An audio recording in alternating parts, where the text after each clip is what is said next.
Reaching the UK's most remote inhabited island is never guaranteed. This place is home to around 60 people, and this tiny plane only goes when the weather behaves, and a lot of the time it doesn't. Last year I tried to reach the island by flight, but it was cancelled and I ended up on the very rough ferry instead. However, today I'm trying my luck again, and it looks like everything is finally lining up. Let's head to Fair Isle, the most remote inhabited island in the UK. Oh, there's another fire truck there.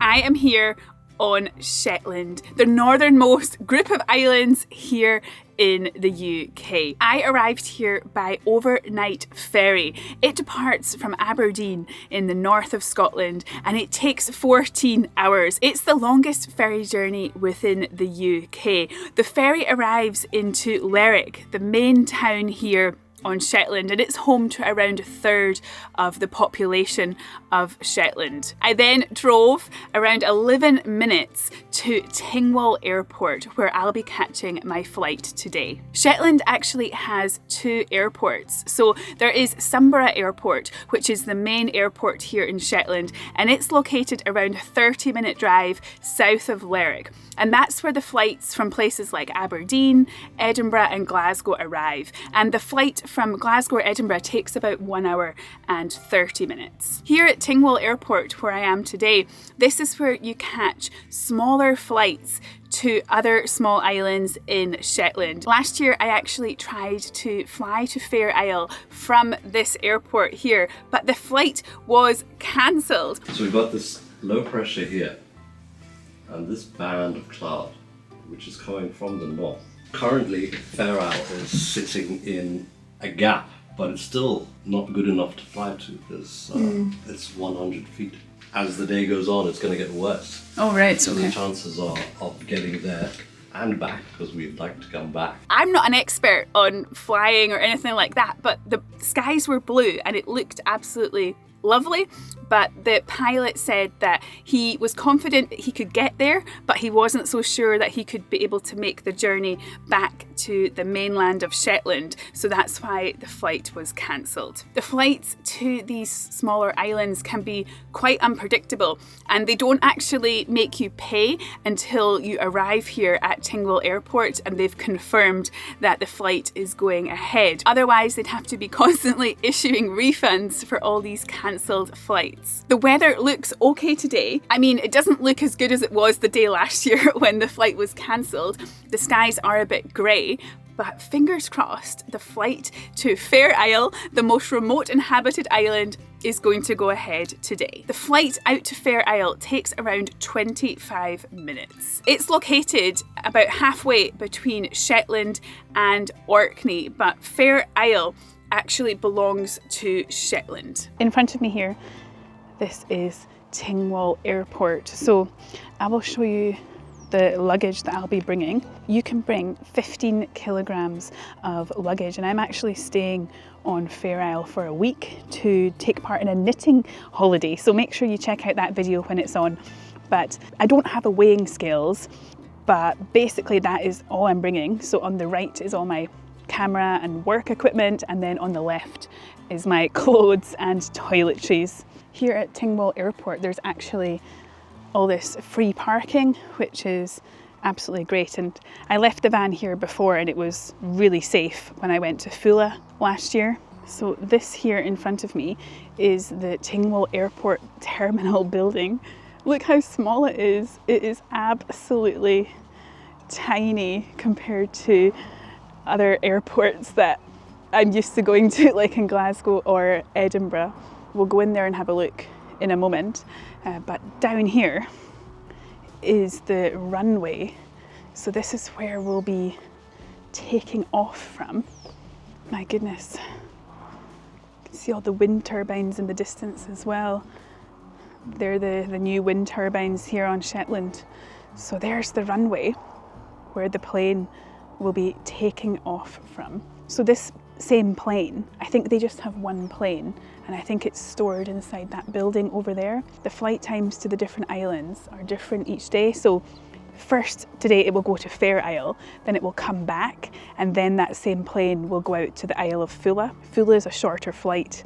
Before we head on the plane, I'd like to say thanks to Surfshark for sponsoring today's video. When you're travelling, there's often a lot of waiting around, whether you're keeping an eye on the weather, seeing if plans are going ahead, or sorting last minute changes. And most of that means being online, often on public Wi-Fi. That's something I'm always really conscious of when I travel, and that's why I use Surfshark VPN. If you've never heard of a VPN before, it stands for Virtual Private Network, which basically protects your internet connection by encrypting your data and routing it through a secure server. That means your personal information like passwords, location and payment details all stay private, even when you're using public Wi-Fi. I always use Surfshark when I'm travelling, whether I'm checking emails, checking my online banking, browsing the internet or booking transport. I like knowing that my information is protected. A feature of Surfshark that I really like is that you can connect to servers in over 100 countries. This means that you can appear to be in a different country, even when I'm here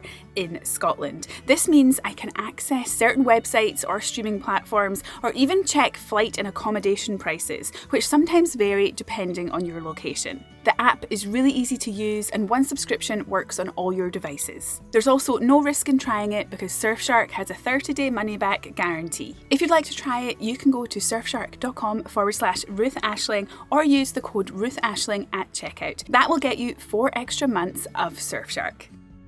Let's go inside and have a look at the airport terminal. So I'm here quite early. I'm here 50 minutes before the flight, 50. So I wonder if I'm too early, if anyone's even here. Morning. So in here is the terminal building. This here is where you wait for your flight. So oh, there's the weighing scales there. They'll be checking how much my bags weigh. Here are some items not allowed on the flights: paint, chemicals, things like that. Here's some leaflets about Shetland. One thing about Shetland is that they have these fantastic guides to all the different islands and different parts of Shetland. So if you ever come to Shetland, make sure you get these. I think they're from the Shetland Council. I wish a lot of Scottish islands had something similar. They're so detailed and they have great ideas of things to do on the different islands.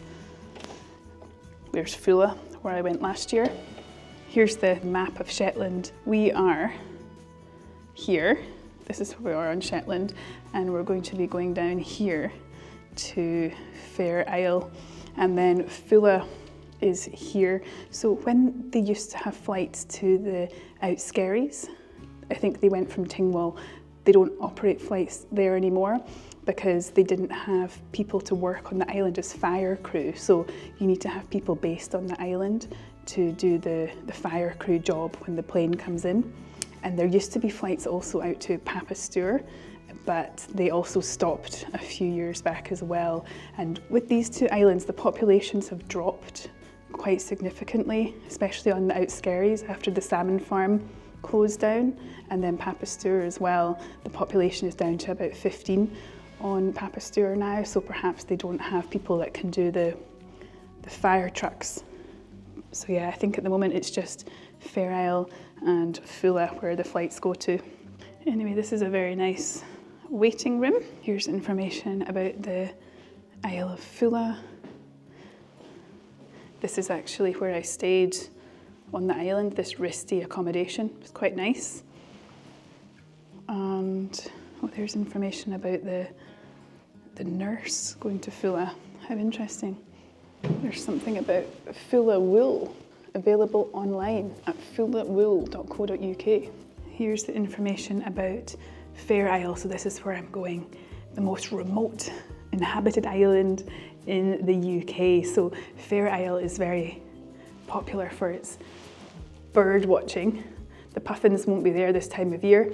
They just tend to come between April and August, so they've already left, gone back to sea. There's information about the ranger service, about the museum on the island, and then also about spreading avian flu. Inside here there's also some toilets as well. Oh, earplugs available on request. Please ask a member of staff. Must be quite noisy on the plane. I don't remember it being that noisy. There's actually quite a few people that work here at the airport, even though there's only a few flights going. Oh, the doors are opening. That must be where the plane is stored overnight. Oh, I can see the plane peeking out.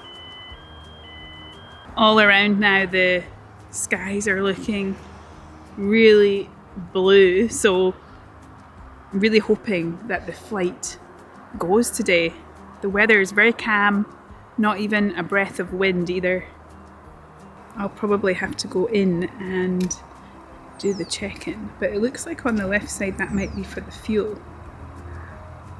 And then they'll bring the plane out. I wonder if they refuel it in the morning or at night time. Looks like he's maybe getting the fuel ready now, so maybe they put fuel in it in the morning before it takes off. Maybe that's someone that works with the safety of the airport, so they go up and get ready for it taking off. Oh my goodness. Oh, maybe he's going down and checking the runway before the flight leaves in case somebody came overnight and did something to the runway. I don't know. Oh, and here's the fire truck heading out. Gosh, I think because it's a really small airport, you don't usually know like all these things that go on at a big airport with the fire risk and the safety checks, but because it's such a small airport, you can see it all going on. Oh! Oh my gosh! I wonder what that's for. Oh, there's another fire truck there. I better go inside the terminal building now because it is 9:15 and the flight leaves at 9, so there might be some check-in procedures to do in there. I always feel a little bit nervous going on these small planes compared to bigger planes. I don't know why, does anyone else feel the same? The staff confirmed the flight was going ahead, so we watched the safety video and got our luggage weighed. Thankfully, mine was within the weight limit.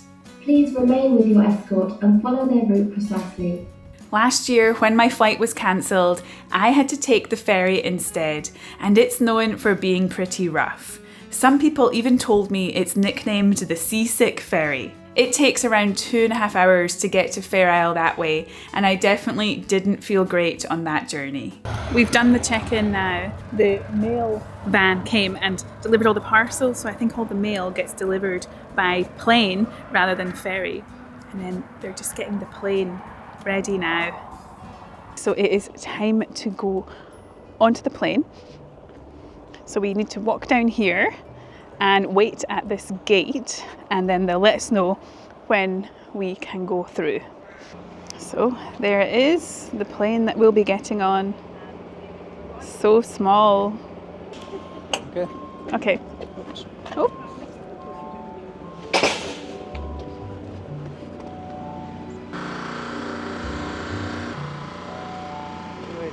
Round here. Okay. So I think they're organising everyone into groups where we're going to be sitting on the plane. So they said that I'm going to be beside the pilot. Okay. Okay, everyone's getting on. My goodness, it is so small. So here are all the airport buildings as well.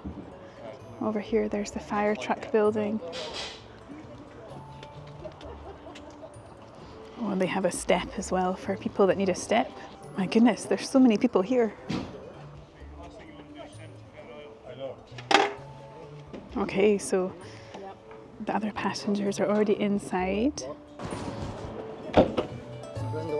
Okay.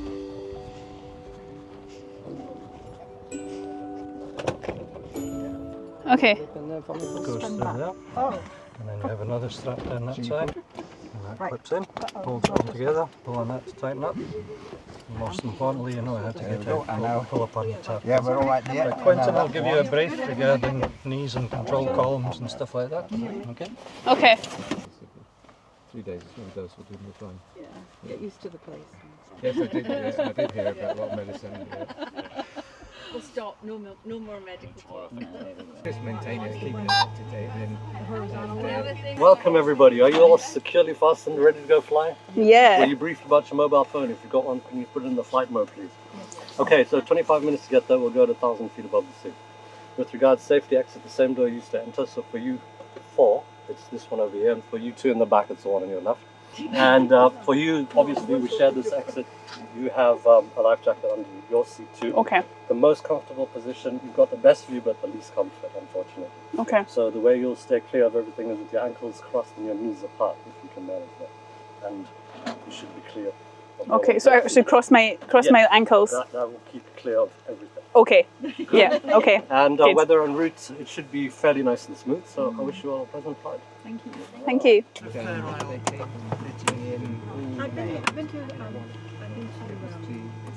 I've stayed a week in Shetland a few years ago, focusing on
We flew over Lerwick, which is the main town on Shetland.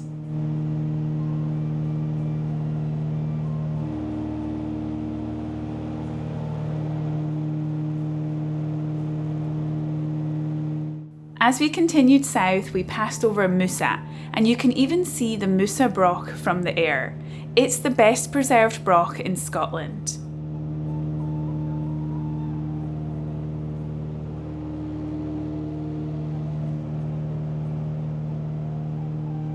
As we got to the end of the Shetland mainland, we flew past Sumburgh Airport and then over Sumburgh Head, which is famous for its seabirds and lighthouse.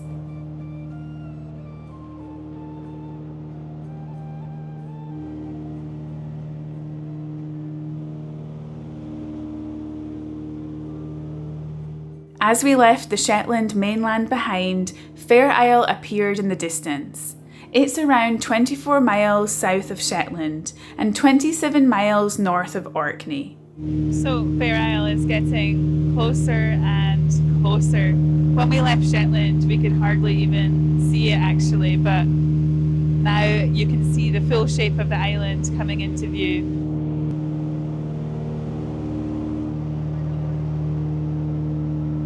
As we got closer to the north side of Fair Isle, the views were just amazing. I felt so lucky to be in the front seat of the plane. You can see everything so clearly from here.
Welcome to Fair Isle. That was Thank so you. smooth. That was smooth. The views were amazing. Whoa. Good landing. Well done, pilot. Yes, thank you. It's not a bad effort at all. Thank you. For that. Thank you very much. Thank you. Thank you. This is Fair Isle. Made it to the most remote island in the UK by flight. Here is the plane that we just got off. Oh, and they're unloading all the luggage here as well now. Picked up the luggage. And there's the plane.